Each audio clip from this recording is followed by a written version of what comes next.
जय हिंद। Welcome to Dakshinai classroom. मैं मनीष सेवटा। बच्चों, आज हम जेई 2019 एडवांस का जो पेपर था उसका हम एनालिसिस करने वाले हैं। पहले हम ओवरऑल एनालिसिस करेंगे, पेपर 1 पेपर 2 को कंबाइन कर लेते हैं एनालिसिस। फिर मैं आपको इस वाले के अंदर 1 बाय 1 सवाल भी आपको दिखाऊंगा और अपने देखेंगे सवालों के अंदर भी सवाल का लेवल क्या था, किस अप्रोच से ये सवाल होना चाहिए था, और ये फर्स्ट राउंड में करने लायक था या बाद में करने लायक था, या फिर करना था या फिर छोड़ना था, इजी था, मीडियम था, टफ था, उन सब चीज़ों पे हम डिस्कशन करेंगे। तो इससे पहले अगर आप पेपर मतलब आप दे चुके हैं तभी आपके लिए बेनिफिशियल है। अगर आपने पेपर नहीं दिया है 2019 का, तब आप इसको पहले आप पेपर अटेम्प्ट कर लीजिए, फिर आप उसको दीजिएगा ना। तो ये मतलब सबसे पहले देखते हैं।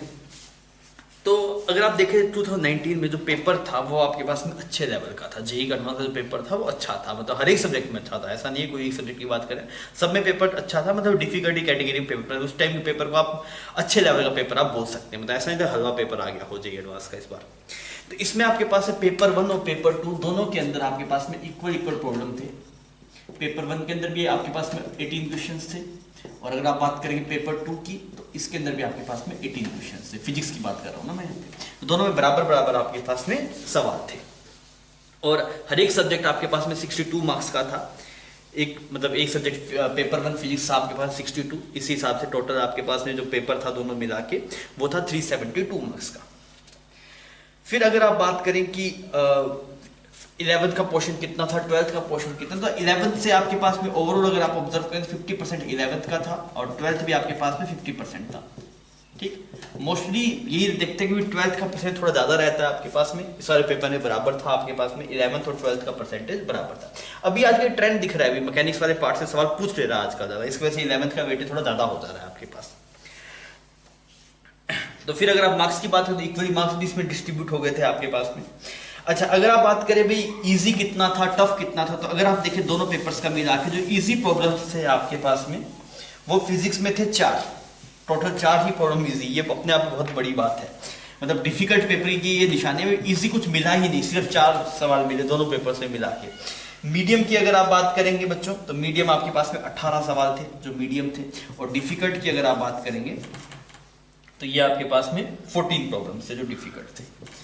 तो पेपर ओवरऑल आपके पास में टफ था। कट ऑफ भी आपके पास में 30% के आसपास था, 30% 35% के आसपास था। अगर आपको कैटेगरी बेनिफिट है तो उसकी वैल्यू और कम हो जाती थी। पेपर की अगर आप रेटिंग की बात करें तो फिजिक्स वाज डिफिकल्ट।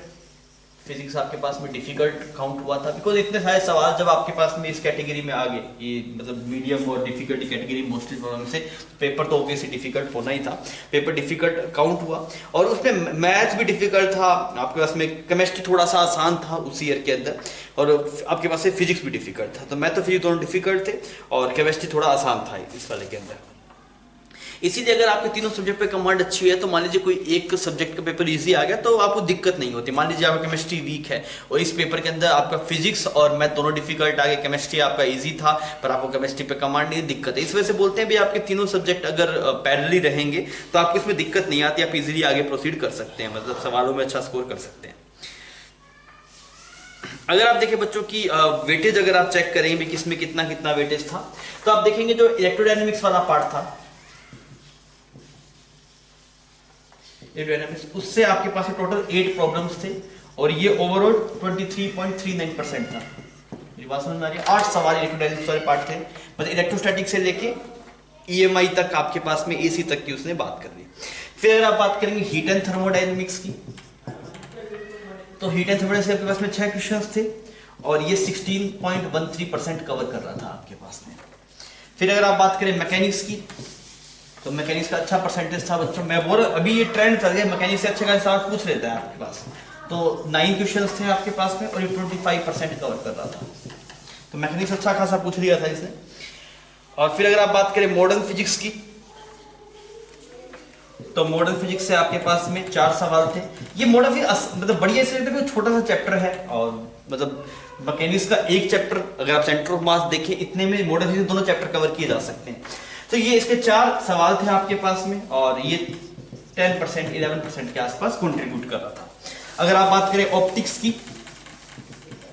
तो ऑप्टिक्स के आपके पास में 5 क्वेश्चन थे। मैं दोनों पेपर्स का मिला के आपको बता रहा हूं ना, 5 क्वेश्चन थे आपके पास में, और अगेन ये 6.52% कंट्रीब्यूट करता है। तो ऑप्टिक्स आपके पास में अच्छा पूछ लिया, ऑप्टिक्स से अच्छे खास सवाल थे, 5 सवाल बहुत होते हैं आपके पास। एसएचएम वेव की अगर आप बात करेंगे, एसएचएम एंड वेव, इसके आपके पास में 4 सवाल थे और ये 10.48% कंट्रीब्यूट कर रहा है। तो जेई में ऐसा रहता है कि आपको जितनी चीजें बढ़िया रहेगी उतना फायदा रहता है, बिकॉज उसमें फिक्स पैटर्न नहीं है। भाई ठीक है, इलेक्ट्रॉनिक्स से अच्छा खासा पूछे था, मैकेनिक्स से अच्छा खासा पूछ लेते हैं। ये 2 कोर ब्रांच होगी आपके पास में। इसके अलावा heat and thermodynamics, modern physics, optics, ये मतलब मोस्टली में आपको जो छोटी चीजें हैं और बढ़िया से हो जाती है वो एक तो ये ऑप्टिक्स बढ़िया ढंग से आप कर सकते हैं, छोटा चैप्टर है। मॉडर्न फिजिक्स आप ढंग से कर सकते हैं, हीट एंड थर्मोडाइनमिक्स ढंग से कर सकते हैं। ये सब छोटे हैं, मतलब ये चैप्टर बहुत ज्यादा बड़े नहीं है, ये छोटे हैं। और इसके अंदर एसएचएम और वेव वाला पार्ट भी आपको इसमें लेंथी दी है, तो ये तो कम लेंथी वाले पार्ट है। अब ये वाले लेंथी वाले पार्ट है, अब इसमें लेंथी है, इसमें से कौन कौन चैप्टर कर लीजिए, इसमें इलेक्ट्रोस्टैटिक्स कर लीजिए आप, और आप करंट कर लीजिए, आप कैपेसिटर में दिक्कत छोड़ दीजिए, आप मैग्नेटिज्म कर लीजिए। तो अगर आप ये 3 देखते, इलेक्ट्रोस्टैटिक से कितने आए आपके पास में, इलेक्ट्रोस्टैटिक से थे बच्चों 3 सवाल, करंट से था 1 सवाल, तो 4 सवाल हो गए। और मैग्नेटिज्म की अगर आप बात करें तो एक आधा सवाल उससे रहा होगा आपके पास में, तो 4-5 सवाल आपके पास में इससे कवर हो जाते हैं। ये 3 चैप्टर आपके इजी हैं। मैकेनिक्स के अंदर अगर आप बात करें तो मैकेनिक्स तो यार खेल है, मतलब जितना ज्यादा आप जानते हैं उतना ही ठीक है। अब मैकेनिक्स मतलब हर एक आदमी को मैकेनिक्स आती तो है, किसी को अच्छी किसी की बेकार होती है, वो बात अलग है, पर कुछ पार्ट तो आता ही है आपको। तो मैकेनिक्स में अगर आप देखें तो 1-2 सवाल आप यहाँ से उठाएं, तो मतलब आप ब्रांच वाइज देख सकते हैं कि हीट एंड थर्मोडाइनमिक्स इंपॉर्टेंट है, ये आप सही ढंग से 6 सवाल आ जाना, 6 सवाल भाई 16%, अच्छी खासी बात है आपके पास में। क्लियर? तो ये आपके पास में ओवरऑल व्यू था।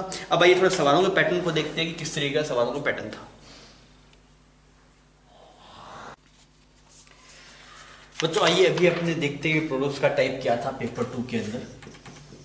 पेपर 2 की बात कर रहे हैं हम, तो आप देखेंगे सबसे पहले जो आपके पास में स्टार्टिंग के प्रॉब्लम्स थे उसमें मोर देन 1 ऑप्शन करेक्ट के सवाल थे वो।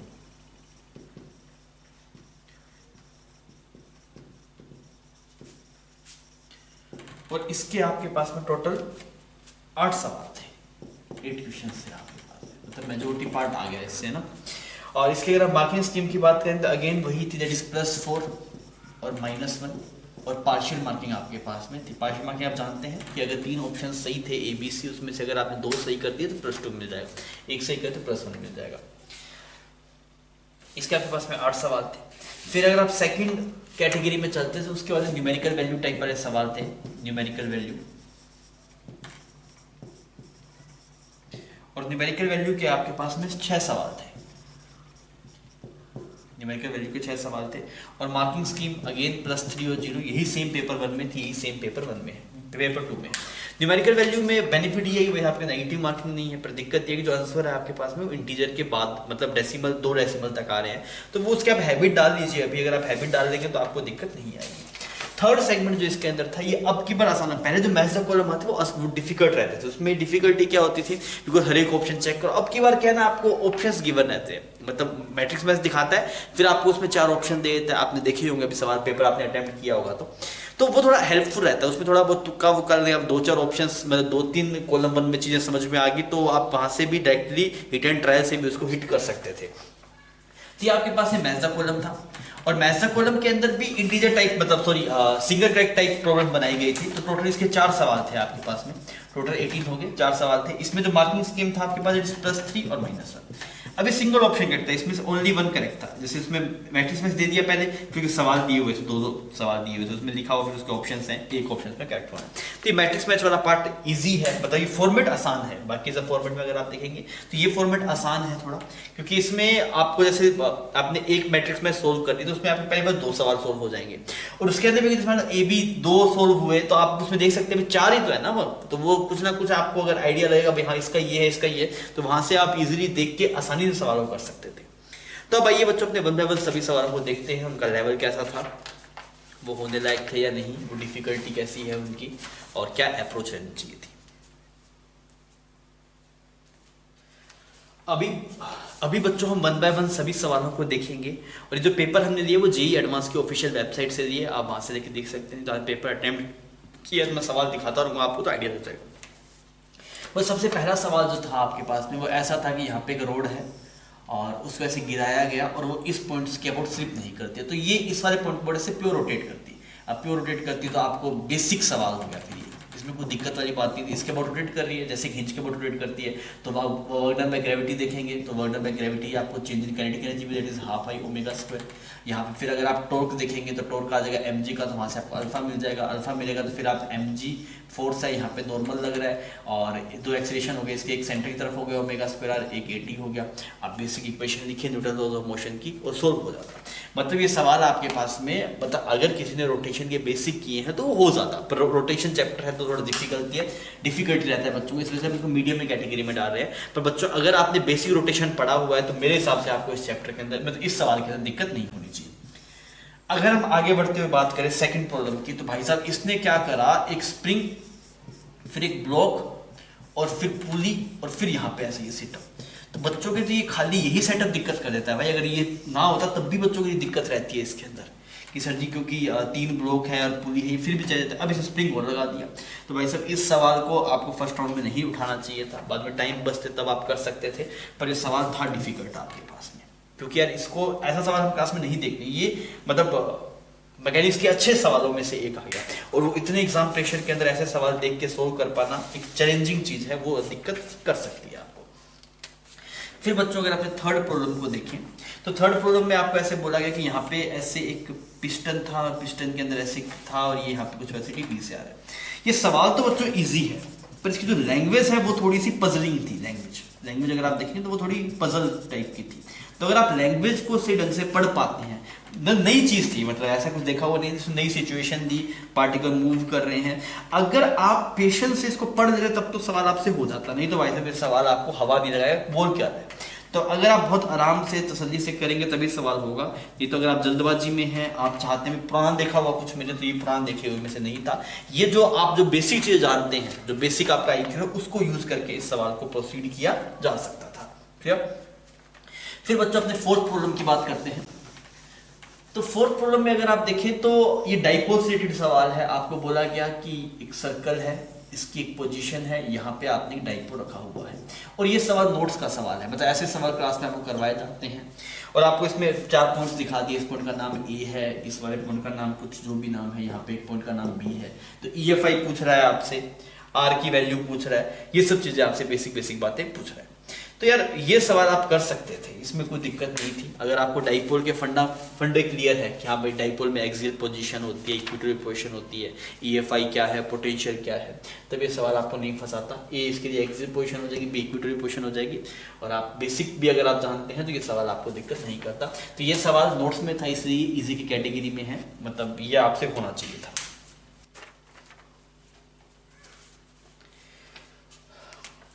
बच्चों अगर हम फिफ्थ प्रॉब्लम को देखें, तो फिफ्थ प्रॉब्लम में बोला कि mixture of ideal gas containing 5 mole of monatomic gas and 1 mole of rigid diatomic gas, initial pressure P0, V0, temperature T0, if the gas mixture is adiabatically complex to this situation, तो work done वगैरह पूछा है।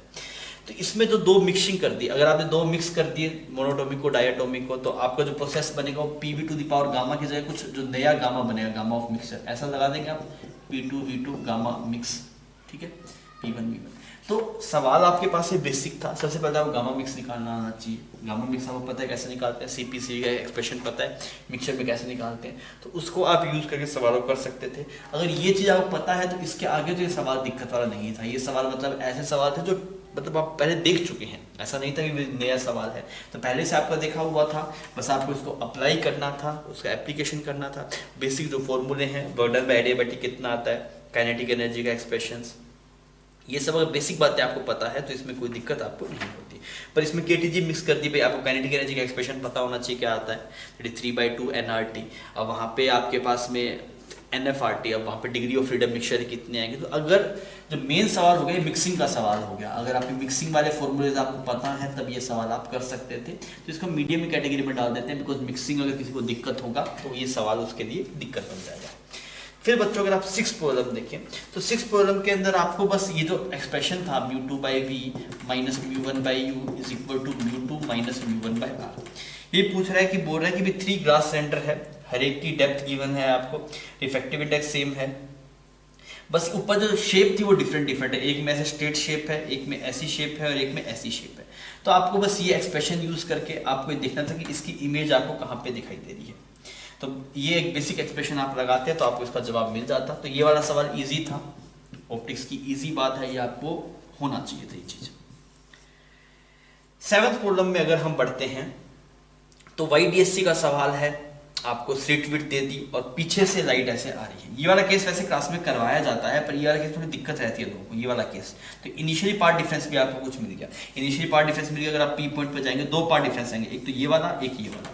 अब आप दोनों path difference का net effect आप देख लीजिए तो आपको आइडिया लग जाएगा भाई साहब वहाँ पे कंस्ट्रक्टिव है कि डिस्ट्रक्टिव है। पर इस सवाल को मतलब ज्योमेट्री से सोल्व करना पड़ता है ना, कि ये कितना आया, ये कितना आया। तो इस वजह से ये सवाल थोड़ा दिक्कत हो जाता है, मतलब क्योंकि पीछे वाले लोगों को इसके एक्सप्रेशन याद है। अगर आपको डायरेक्टली एक्सप्रेशन याद है YDSC में बस, और आपने मतलब देखा नहीं है, विजुअलाइज नहीं किया है चीज़ों को, तो ये वाला सवाल फिर आपके तोते उड़ा सकता था। तो आप देखिए वेव ऑप्टिक्स बहुत छोटा सा टॉपिक है, YDSC के सारे केसेस आप देख के जाइए, और थिन फिल्म इंटरफेरेंस से भी सवाल पूछ लेता है, तो वो सब चीज़ आप देख के जाइए, YDSC से सवाल आ जाता है। पर ये बहुत डायरेक्ट स्ट्रेट फॉरवर्ड सवाल नहीं आया, और उसमें आया ना बहुत ध्यान से देखिएगा कि delta x D sine theta होता है, उसको डी साइन थीटा को dy/d कब लिख सकते हैं, और मतलब बेसिक जो चीज़ें थी जहाँ पे हमने अप्रोक्सीमेशन दिए थे वो सब पॉइंट आपको लिखवाए जाते हैं, तो वो सब पॉइंट आपको क्लियर होने चाहिए कि वो कब यूज करने हैं। फिर बच्चों अगर आप 8th प्रॉब्लम की बात करें तो 8th प्रॉब्लम आपके पास में मॉडर्न फिजिक्स का सवाल था। अच्छा, इसके अंदर भी आपको 1 बाय 1 बहुत सी चीजें इसने बोल दी। उसने क्या बोला, एक फ्री इलेक्ट्रॉन है जो एक फोटोन को एब्जॉर्ब कर रहा है और एक्साइट करता है n=1 से n=4 में। अब उसके बाद में इलेक्ट्रॉन जंप करता है n से m शेल में और एक फोटोन रिलीज करता है, मोमेंटम चेंज हो जाता है। तो उसने कई चीजों का मिक्सचर बोल दिया, पर सवाल सिर्फ एप्लीकेशन वाला पार्ट था। इसके अंदर सवाल में एप्लीकेशन वाला पार्ट था। अगर आप सवाल को सही ढंग से पढ़ते, आप देखते भी इसमें क्या क्या हो रहा है, आप बेसिक सोल्व करते तो हल्का से कैलकुलेशन आपको मिलता, पर ये सवाल सॉल्व हो जाता। तो अगर आपको इसमें बेसिक नॉलेज है तो ये सवाल आपसे होना चाहिए था। इसमें ऐसा कुछ नहीं था तो आपके लिए बहुत ज़्यादा कुछ नया हो, सवाल सिंपल था। पर हाँ ठीक है, एक ही चीज़ आपको सही ढंग से पढ़नी है, उसमें जो बोल रहा है वो क्या पूछना चाह रहा है वो सब चीज़ों में आपको गौर करना है, तब आप आगे कर सकते हैं इसको।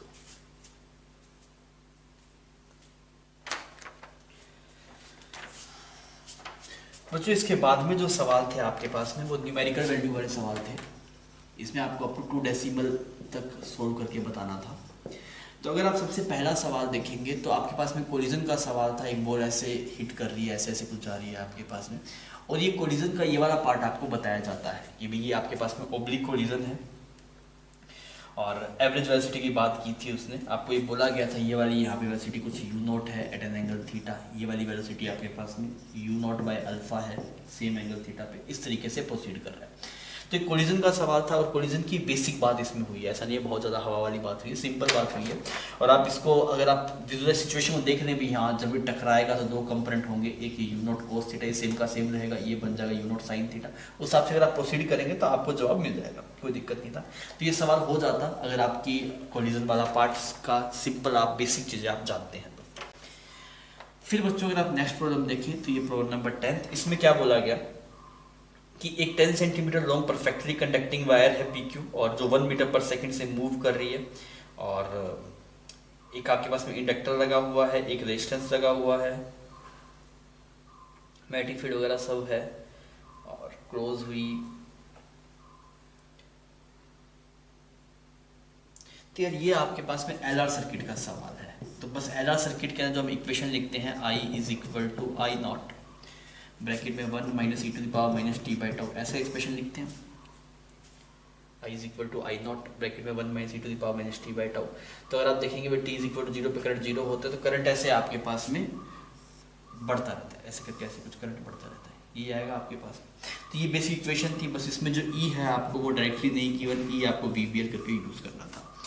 तो बस इसमें मतलब आपको बस E सीधा नहीं गिवन, एरर सर्किट आपको क्लास में बताया जाता है, तो ये आप कर सकते थे, इसमें कुछ दिक्कत वाली बात नहीं थी, ये सवाल आप कर देते। फिर अगर आप 11th प्रॉब्लम देखिए, RC सर्किट एरर सर्किट में कई बार कंफ्यूज हो जाते हैं बच्चे ना, एरर सर्किट के रिजल्ट RC में लिख दिए, RC के एरर में लिख, तो आप ढंग से दोनों को रिजल्ट को याद रखिएगा।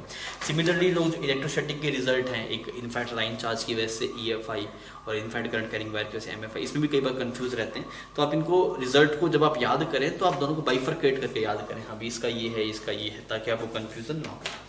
11th प्रॉब्लम के अंदर आपको बोला गया कि एक मोनोक्रोमेटिक लाइट है और रिफ्लेक्टिव जो आपके पास में एंगल ऑफ प्रिज्म है वो गिवन है, म्यू वगैरह सब गिवन है।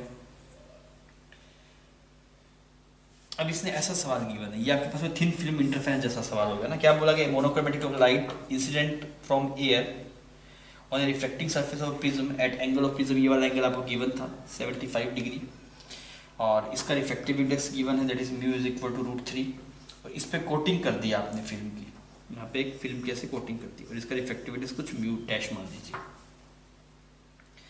अब इसने बोला कि यहाँ पे टोटल इंटरनल रिफ्लेक्शन हो जा रहा है, the right suffer total internal reflection at coated surface for angle of incidence as 3 degree. तो ये आपके पास है बच्चों प्रिज्म का आपको बेसिक एप्लीकेशन करना था, पर बेसिक एप्लीकेशन में कोटिंग नहीं आती, कोटिंग इसके अंदर नया आ गया। अब उसका आपको यूज़ करके ये देखना कि भाई साहब यहाँ पे TIR होना चाहिए, रे वहाँ पे बाहर नहीं आनी चाहिए। अब TIR होने के लिए अब आप देखिए, जब ये यहाँ से यहाँ पे जब जारी होगी आपके पास में, यहाँ पे TIR मिलेगा, बिकॉज ये हाई है ये लो है, तो कितने एंगल पे यहाँ पे गिरे ताकि TIR हो जाए। तो ये TIR एक कंसेप्ट पे बेस था, TIR को और प्रिज्म को इसने मिक्स करके सवाल पूछा, सवाल क्रिएटिव था। तो अगर आप सिचुएशन को विजुलाइज ही नहीं कर पाए कि भाई साहब वापस आएगी क्यों, तब तो दिक्कत होगा। ये अगर आपको समझ में आ जाए ठीक है यार ये डेंसर होगा, यहाँ पे रेयर होगा, तो कैसे एंगल पे इसको डालें ताकि वो TIR हो जाए, तो आपको बात समझ में आ जाएगी।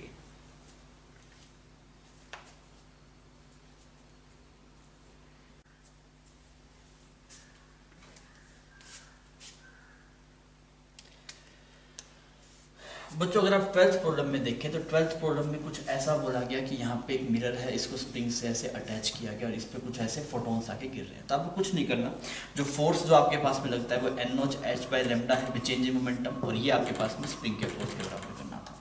तो बेसिक सवाल था और इजीली आप कर सकते थे। बस अब ये समझ में आना चाहिए भी अगर फोटोन्स आपके पास में गिर रहे हैं तो उसकी वजह से उस पर कितना फोर्स लग रहा है, ये ऐसे आप प्रोसीड करते तो आपको जवाब इसका मिल जाता। तो सवाल बच्चों ये ईजी था, ये वाला सवाल आपसे होना चाहिए।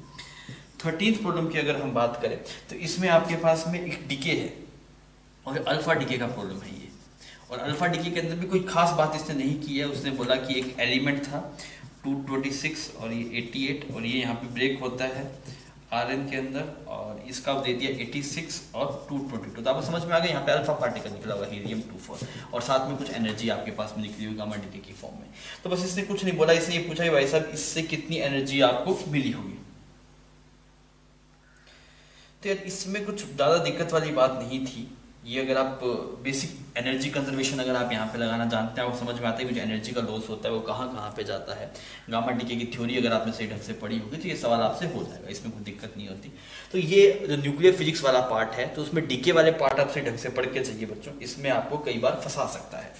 फिर अगर आप नेक्स्ट प्रॉब्लम की बात करेंगे तो नेक्स्ट प्रॉब्लम में आपको बोला गया कि ऑप्टिकल बेंच है, ये प्रैक्टिकल फिजिक्स का सवाल हो गया आपके पास में। ऑप्टिकल बेंच है और 1 मीटर लॉन्ग स्केल है having 4 division on each centimetre. तो ये आपके पास प्रैक्टिकल फिजिक्स का सवाल है, इसमें आपको ये बोला गया और इसके अंदर एरर की बात पूछी गई। तो आपको एक्सप्रेशन पता है 1/v minus 1/u is equal to 1/f, और आपको एक सिंगल डिजिट का गिवन है, मतलब यहाँ से आपको एरर पता लग गया डीवी में कितना एरर आ सकता है, तो आप लिख देंगे दैट इज यहाँ पे। और यहाँ पे अगर आप चेक करेंगे this is become 1/du divide by u square is equal to df divide by f square. Error सब में तो बराबर बराबर होगा बिकॉज वो लीस्ट काउंट के बराबर होगा। यहाँ पे v square u square f square की वैल्यू पुट करेंगे तो आपको जवाब मिल जाएगा। तो ये एरर का सवाल था, ये सवाल ठीक था आपके पास में, और अगर आप एरर पढ़ के गए थे तो एरर बस इस सवाल को आप कर सकते थे।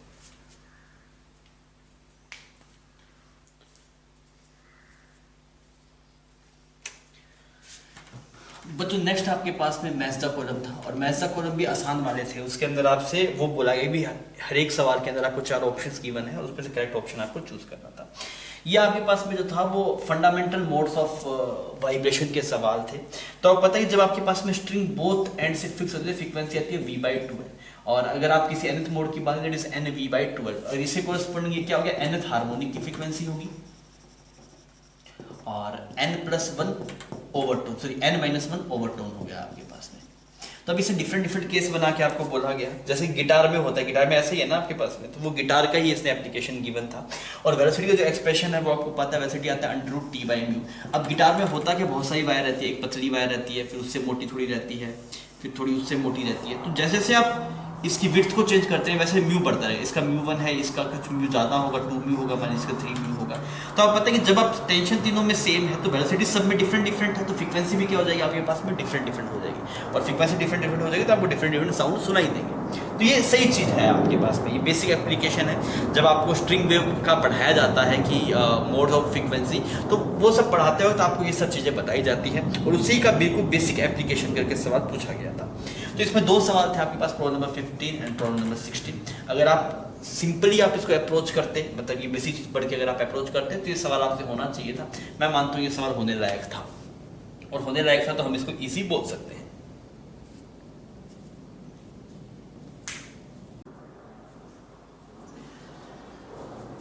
बच्चों अगर आप नेक्स्ट मैसा कॉलम की बात करेंगे, उसमें 2 सवाल थे, प्रॉब्लम नंबर 17 और 18। ये लास्ट मैसा कॉलम था।